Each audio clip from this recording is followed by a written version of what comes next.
Hello everyone, welcome to வரண்டா IAS. நான் உங்கள் ஆஷிக். இன்னைக்கு நம்ம பக்கத்து நாடான நேபாளில் ஒரு முக்கியமான விஷயம் நடந்திருக்கு. அதை பற்றி தான் நம்ம பார்க்க போகிறோம். ஸோ நேபாளில் ஒரு மிகப்பெரிய ஆட்சி மாற்றம் ஏற்பட்டிருக்கு. இது நமக்கு ஏன் முக்கியம், இந்தியர்களுக்கு ஏன் முக்கியம் அப்படின்னா, நம்ம இப்போ நமக்கு எப்படி நம்மளுடைய நெய்பரிங், நம்ம பக்கத்து வீடு சந்தோஷமா இருக்காங்க, அமைதியா இருக்காங்க, நம்ம கூட நல்ல ரிலேஷன்ஷிப்ல இருக்காங்க அப்படின்னா தான் நம்ம நிம்மதியா இருக்க முடியும். பக்கத்து வீட்டில் நமக்கு குடைச்சல் கொடுத்துட்டே இருக்காங்க, நம்மளை டார்ச்சர் பண்ணிட்டே இருந்தாங்க அப்படின்னா நமக்கும் பீஸ்ஃபுல் இருக்காது, அவங்களுக்கு பீஸ்ஃபுல் இருக்காது இல்லையா? ஸோ அதே மாதிரி தான் நம்ம இந்தியாவுக்கும் இந்தியாவுடைய நெய்பரிங் கண்ட்ரியோட நம்ம ஒரு நல்ல ரிலேஷன்ஷிப்ல இருந்தால் மட்டும்தான் நமக்கு டிஃபென்ஸ் பர்பஸ்லையும் சரி, எல்லா ஆஸ்பெக்ட்லையுமே நமக்கு பெனிஃபிட் இருக்கு. ஸோ அதனால இப்போ நேபாளில் ஒரு மிகப்பெரிய ஆட்சி மாற்றம் ஏற்பட்டிருக்கு. ஸோ இதனால இந்தியாவுக்கு என்ன பெனிஃபிட், என்ன ஏது அப்படிங்கிற ஃபுல் டீட்டெயில் பார்க்கலாம். அதுக்கு முன்னாடி நீங்க நம்ம சேனலை சப்ஸ்கிரைப் பண்ணல அப்படின்னா மறக்காம சப்ஸ்கிரைப் பண்ண தட்டி விட்டுருங்க. நம்ம சேனல்ல டெய்லி இதே மாதிரி ஒரு முக்கியமான கரண்ட் அஃபேர்ஸ் டாபிக் போட்டுட்டு இருக்கோம். இந்த டாபிக் அப்படிங்கிறது நீங்க காம்படிட்டிவ் எக்ஸாம்ஸ்க்கு ப்ரிப்பேர் பண்ணிட்டு இருந்தாலும் சரி, இல்ல காமன் ஆடியன் மேனா உங்களுக்கு என்னென்ன விஷயங்கள் உலகத்தில் நடந்துகிட்டு இருக்கு அப்படிங்கிறத பத்தி தெரிஞ்சுக்கணும்னாலும் இந்த செஷன் உங்களுக்கு யூஸ்ஃபுல்லா இருக்கும். ஸோ மறக்காம சப்ஸ்கிரைப் பண்ணிருங்க. ஸோ இன்னைக்கு நம்ம டாபிக் போயிடலாம். இப்போ என்ன விஷயம் அப்படின்னா, நேபாளில் போன வருஷம் செப்டம்பர் 2025 ஒரு மிகப்பெரிய ப்ரொட்டஸ்ட், ஜென்சி ப்ரொட்டஸ்ட் அப்படிங்கிற இளைஞர்கள் ப்ரொட்டஸ்ட் பண்ணாங்க. அந்த ப்ரொட்டஸ்ட்னால அப்போ நேபாளுடைய பிரைம் மினிஸ்டரா இருந்த கேபி சர்மா ஒலி அப்படிங்கிறவர் பதவியை ராஜினாமா பண்ணாரு. அது இல்லாமல் நிறைய மினிஸ்டர்ஸ் எல்லாத்தையுமே ரோட்ல ஓட விட்டு அடிச்ச விஷயத்தை நம்ம பார்த்துருப்போம். ஸோ அதோட நேபாளுடைய ஆட்சி கலந்துச்சு. நேபாளுடைய ஒரு இன்ட்ரீம் பிரைம் மினிஸ்டர், இடைக்கால பிஎம் பார்த்தீங்க அப்படின்னா சுஷிலா கார்கே அப்படிங்கிற ஒரு நபர். அவங்க தான் நேபாளுடைய ஃபர்ஸ்ட் உமன் பிஎம் அப்பாயிண்ட் பண்ணியிருந்தாங்க. ஸோ இப்போ நேபாளில் தேர்தல் நடந்திருக்கு. இந்த தேர்தலில் யார் வெற்றி பெற்றிருக்கா அப்படின்னா, பாலேந்திர ஷா அப்படிங்கிற ஒரு ரேப்பர், ஒரு 35 வயசையான பாலேந்திர ஷா அப்படிங்கிற ஒரு ரேப்பர் வெற்றி பெற்றிருக்காரு. இவருடைய ராஷ்டிரிய சுதந்திரா பார்ட்டி அப்படிங்கிற ஒரு கட்சி தான் கிட்டத்தட்ட 165 சீட்ஸ்ல வெற்றி பெற்று இப்போ ஆட்சியை பிடிக்கிறாங்க. இவர் இதுக்கு முன்னாடி நேபாளுடைய பிஎம் இருந்த கேபி சர்மா ஒலி, இவர் போட்டிப்பட்ட இந்த கேபி சர்மா ஒலி எந்த தொகுதியில், எந்த கான்ஸ்டிடியூன்சியில் போட்டி போட்டாரோ அதே கான்ஸ்டிடியூன்சியில் தான் பாலேந்திர ஷாவும் போட்டி போட்டு நேபாளுடைய 6 முறை, நேபாளுடைய 6 முறை எம்எல்ஏவா இருந்த இங்க எம்பி இருக்கு, அதே மாதிரி அங்க எம்பியா இருந்த நபரான கேபி சர்மா ஒலியை தோற்கடிச்சு பாலேந்திர ஷா அவர்கள் நேபாளுடைய அடுத்த பிஎம் வந்திருக்காங்க. ஓகேங்களா? ஸோ பாலேந்திர ஷாவை பொறுத்தவரை இவர் 35 வயசு. இவர் தான் நேபாளுடைய ஹிஸ்டரியிலேயே யங்கஸ்ட் பிஎம். நேபாளில் எல்லாமே இதுவரை 60, 70 அந்த மாதிரி ரொம்ப வயசானவங்க தான் வந்திருக்காங்க. முதல் முறையா நேபாளுடைய யங்கஸ்ட் பிஎம்மா பாலேந்திர ஷா அப்படிங்கிற இவர் வர்றாரு. இவருடைய கேரியரை பொறுத்தவரை ஒரு யூனிக்கானது. இப்போ நம்மளாம் பல பேர் இன்ஜினியரிங் படிச்சிருப்போம், இன்ஜினியரிங் படிச்சுட்டு வேற ஏதாச்சும் வேலை பார்ப்போம், அதுக்கப்புறம் வேற ஏதாச்சும் ஒரு வேலைக்கு போவோம் இல்லையா? அதே மாதிரி இவர் ஸ்ட்ரக்சரல் இன்ஜினியர், அதாவது நம்ம சிவில் இன்ஜினியர் இல்லையா, அதே மாதிரி இன்ஜினியர் தான். அதுக்கப்புறமா இவர் ராப்பிங், ஹிப்ஹாப் இந்த மாதிரி விஷயத்துல ஆர்வம் வந்ததுனால அந்த ஃபீல்டுக்கு போயிட்டாரு.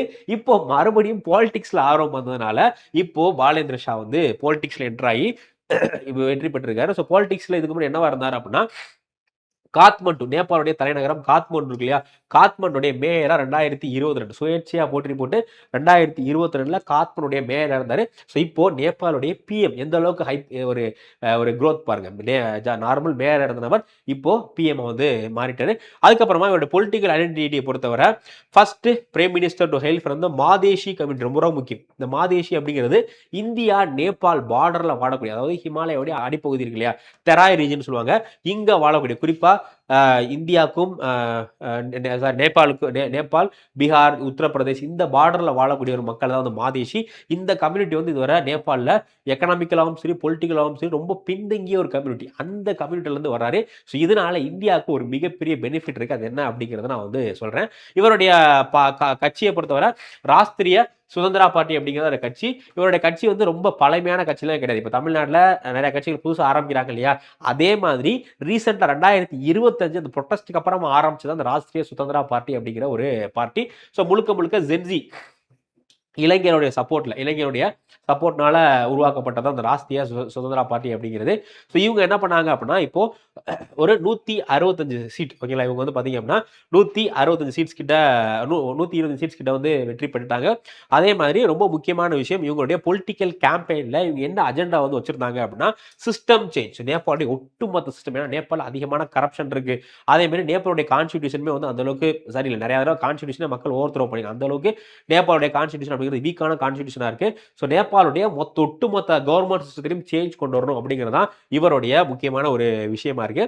ஸோ இதான் வந்து விஷயம். ஸோ இப்போ இதனால இந்தியாவுக்கு என்ன இம்பாக்ட் இருக்கு அப்படின்னு பார்த்தீங்கன்னா, இதுக்கு முன்னாடி இருந்த கேபி ஒலியும் சரி, அதுக்கப்புறம் பிரச்சந்தா, இதுக்கு முன்னாடி நேபாளி காங்கிரஸ் இருந்தாங்க, அதுக்கப்புறம் கம்யூனிஸ்ட் இருந்தாங்க. ஸோ இவங்க 2 பேரும் என்ன பண்ணுவாங்க அப்படின்னா, இந்தியாவோட ஒரு சுமூகமான உறவு வந்து வச்சிருக்க மாட்டாங்க. சைனாக்கு ஃபேவரா போறது மாரி அப்பப்ப இந்தியாவை மிரட்டுறது மாரி பண்ணிட்டு இருப்பாங்க. பட் இவர் வந்து பார்த்தீங்க அப்படின்னா, ப்ராஜெக்ட் ஃபர்ஸ்ட் பாலிசி, இவர் வந்து ப்ராஜெக்ட் ஃபர்ஸ்ட் பாலிசி அப்படிங்கிற இந்த ஒரு பாலிசியை ஃபாலோ பண்ண போறதா எலெக்ஷன்ல வந்து சொல்லியிருந்தாரு. ஸோ அதனால இவர் வந்து ஒரு இன்ஜினியர். அது மட்டும் இல்லாம இவர் வந்து இந்த ப்ராஜெக்ட் ஃபர்ஸ்ட் அப்படிங்கிற இந்த ஒரு பாலிசி சொல்லியிருக்கிறதுனால இப்போ இவருடைய ஃபுல் ஃபோக்கஸ் எதுல தான் இருக்க போகுது அப்படின்னா, இன்ஃப்ராஸ்ட்ரக்சர். ஸோ நேபாளில் நிறைய அந்த இன்ஃப்ராஸ்ட்ரக்சர் ரொம்ப கிடப்பில் போடப்பட்டிருக்கு. அந்த இன்ஃப்ராஸ்ட்ரக்சர் ப்ராஜெக்ட், இந்த உட்கட்டமைப்புகளை டெவலப் பண்றது தான் இவர் முக்கியமான ரோல் வந்து பிளே பண்ண போறாரு. இப்போதைக்கு இவர் வந்து ஜியோ பாலிட்டிக்ஸ் இந்தியா பக்கமா சைனா பக்கமா அதை பத்தி எதுவும் பேச போறது கிடையாது. இவர் முக்கியமா கேம்ப்ல என்ன சொல்லியிருக்காரு அப்படின்னா, ப்ராஜெக்ட் ஃபர்ஸ்ட் அப்படிங்கிற இந்த பாலிசினால நேபாளில் என்னென்ன அந்த ப்ராஜெக்ட்ஸ் ரொம்ப இதாக கிடக்கும் அதை டெவலப் பண்ண போறதா வந்து சொல்லியிருக்காரு.